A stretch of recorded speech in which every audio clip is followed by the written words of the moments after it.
नमस्कार, मी डॉक्टर सचिन झांबरे. आज आहे अक्षय तृतीया. आता अक्षय तृतीया ही सगळ्यात 3.5 मुहूर्तामधला मुहूर्तसुद्धा आहे आणि सगळ्यात महत्त्व म्हणजे पितरांची तिथी अक्षय तृतीया हे समजून जाते पहिल्यापासून. वैशाख शुद्ध तृतीयेला हा अक्षय तृतीयेचा सण साजरा केला जातो. आता ह्याच्यामध्ये सगळ्यात महत्त्वाचं म्हणजे अक्षय तृतीया ही सर्वांनी करायची असते, कारण की अक्षय तृतीयेला केलेलं जप, केलेलं दान, केलेलं पुण्य हे अक्षय्य राहतं, म्हणजे शेवटपर्यंत राहतं.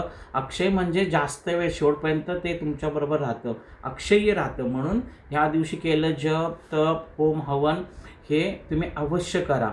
ह्याच्यामध्ये सगळ्यात महत्त्वाचं आता पितरांसाठी, की ज्यांच्या घरामध्ये आपण ज्यांच्या घरामध्ये आपण पित्र घालतो, समजा वडिलांचे, आजोबांचे, आईचे, पितरांच्या स्मरणार्थ ही पूजासुद्धा असते. आता ह्या पूजेमध्ये सगळ्यात महत्त्वाचं हे बघा, खाली असे पत्रावळी घ्यायची असते, पत्रावरती तांदूळ ठेवतात आणि पितरांना हे तांदूळ लागतो. आपण पिंड करतो ते तांदळाचीच करतो. तांदूळ ठेवल्यानंतर वरती घडा ठेवतात, म्हणजे घडा म्हणजे मातीचा असतो. घड्याला आपण नेहमी सांगितले की जेव्हा कलश, आपण कुठलाही कलश असतो, तर जेव्हा त्या कलशाला नेहमी जे वस्त्र असतं, म्हणजे आपण ह्याला वस्त्र म्हणतात, हे आपण दोरा गुंडाळतो, ते अवश्य प्रत्येकाने त्याला दोऱ्याचं वेष्टन करायचं.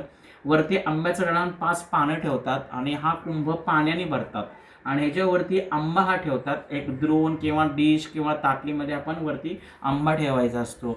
आपलं जे हिंदू संस्कृती आहे, सनातन हिंदू धर्म आपला जो आहे, तो खूप म्हणजे मानवताचा धर्मसुद्धा आहे. हे जे सण आहेत, हे व्रतवैकल्य आहेत, हे आपल्याला मानवतेचा संदेश देतात. आता उन्हाळा चालू आहे, तर हा कुंभ म्हणजे हाला कुंभ म्हणतात. ह्या कुंभामध्ये पाणी भरलेलं असतं. हा कुंभ आपण संध्याकाळी ब्राह्मणाला या पाण्यासहित दान द्यावा, म्हणजे आपली संस्कृती मानवता, भूतदया ही सांगत असते की आता सध्या उन्हाळा असतो, उन्हाळ्यामध्ये पाण्याची खूप गरज असते. तर सगळ्यांना म्हणजे पाणी, जलदान करावं, जलदान करावं, वस्त्रदान करावं, असं या अक्षय तृतीयेला सांगितले. तुम्ही आता उन्हाळा आहे, मग हे कुंभ तुम्ही पाण्यासहित द्या. तुम्ही बाहेर मोठे मोठे रांजण पाण्याचे ठेवा, म्हणजे तुम्ही जलदान करा. जलदान केल्याने तुम्हाला पुण्य प्राप्त होतं.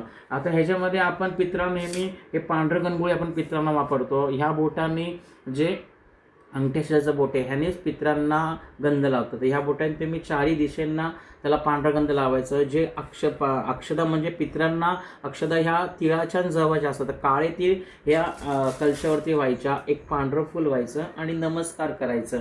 आणि ह्या कुंभाला आपण इथे नैवेद्य दाखवतो, जो पुरणपोळीचा नैवेद्य असतो तो करतात. काही ठिकाणी पुरणपोळीवर आमरससुद्धा बनवतात. एवढं की ह्या आपण नैवेद्याच्या ताटामध्ये उडदाचा पापडसुद्धा ठेवतो, कारण की पितरांना उडदाचा नैवेद्य चालतो, म्हणून हा सगळा पुरणपोळीचा नैवेद्य ठेवला. काही ठिकाणी एक छोटा माठ असतं, छोटं जे आहे, छोटं दुसरं एक कुंभ ठेवतात, म्हणजे 2 ठेवतात. तर 2 कुंभ का ठेवतात, तर एखादी सवाशीण घरामध्ये गेली असेल तर तिच्या नावाने तो कुंभ छोटा ठेवतात, आणि जे पुरुष वर्ग असतील, जे पुरुष पित्र असतील, त्यांच्यासाठी हा मोठा कुंभ असतो. कारण की बऱ्याच जणांच्या शंका तशा पण होत्या किंवा छोटा कुंभ काढत होता. तर छोटा कुंभ ज्यांच्या घरी सवाशीण गेली आहे तिच्या नावाने छोटा कुंभ, आणि जे पुरुष पित्र आहेत त्यांच्या नावाने हा मोठा कुंभ. हा अशा प्रकारे हा अक्षय तृतीयाचा सण प्रत्येकाने करा. ज्यांना पित्रांचा त्रास आहे, ज्यांच्या, आता मी पत्रिकाचं प्रेडिक्शन करतो, लोकांच्या जेव्हा अडचणी येतात त्यावेळेस पित्रांचा प्रॉब्लेम सगळ्यांना असतो, तर अवश्य ज्यांना पित्रांचा त्रास आहे, जे पितृकर्म करतात, आता आपण असं म्हणतो की आमची जाव करते, आमचा भाऊ करतो, तर असं नाही. पित्रांचं कर्म प्रत्येक भावाने करायचं. प्रत्येकाचं कर्तव्य आहे आपल्या पित्रांचे सण साजरे करणं. त्यामुळे तुम्ही प्रत्येकाने जे पित्र घालतात पितृबंधवड्यामध्ये, तुम्ही ज्या पूर्वजांच्या पित्रांसाठी तुम्ही अक्षय तृतीया सण अवश्य साजरी करा. आणि संध्याकाळी, हो, आता बरेच जणांची शंका होती, बघ खाली आता आपण कुंभ हा पाण्याने भरलेला आहे, तर खाली तांदूळ हे ओले होतात, तर ते तांदूळ पक्ष्यांना खायला घाला. मग तेवढंच पक्ष्यांना तुम्हाला अन्नदान दिलं जातं, कारण की ते तांदूळ ओले होतात. आणि जर समजा जेवढे कोरडे असतील ते तुम्ही ब्राह्मणाला शिदा म्हणून देऊ शकता. अशा प्रकारे ह्या अक्षय तृतीया सण प्रत्येकाने साजरी करा, म्हणजे आज केलेलं पुण्य, आज केलेले जप, आज केलेलं होम हवन हे अक्षय्य राहतं, त्याचं फळ तुम्हाला दुप्पट तिप्पट मिळतं. म्हणून या दिवशी हा सण साजरा करा. शिवाय पितरांना तुम्ही जे तिळाचं तर्पणसुद्धा करू शकता. अंगठ्याने आपण पितरांना पाणी घालतो, दक्षिण दिशेकडे तोंड करून तुम्ही पितरांना काळे तिळांचं तुम्ही तर्पणसुद्धा करू शकता. अशा प्रकारे हा सण साजरी करा. धन्यवाद.